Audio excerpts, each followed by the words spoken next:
என்னோட டீம் என்ன பண்ணுவாங்கன்னா எடுத்த உடனே ஹேர் டிரான்ஸ்பிளான்டேஷன் வந்து புஷ் பண்ண மாட்டாங்க.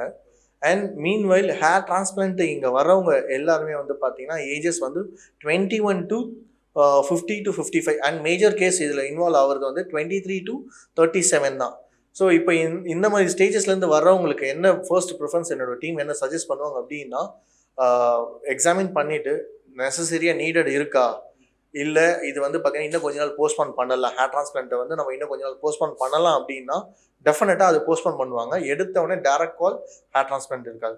அன்லஸ் அன்டில் அங்கே விசிபிளாக ஹேர் இல்லை அப்படின்னா நம்ம வந்து ஹேர் டிரான்ஸ்பிளான்ட் தான் போய் ஆகணும். விசிபிள் ஹேர் இருக்குது அப்படின்னா அது ட்ரீட்மெண்ட் தான் போவாங்க. ஸோ இதை நம்ம இன்னொரு வேல கூட சொல்லலாம், பால்னஸ்ன்ற வேர்டு நம்ம யூஸ் பண்ணிக்கலாம். ஸோ அந்த இடத்துல வந்து ரூட் இல்லை அப்படின்னா எக்ஸாமின் பண்ண சொல்லியும் ரூட்ஸ் அவைலபிள் இல்லை அப்படின்னா ஹேர் டிரான்ஸ்பிளான்ட் தான் ஒன் அண்ட் ஒன்லி. கண்டிப்பாக.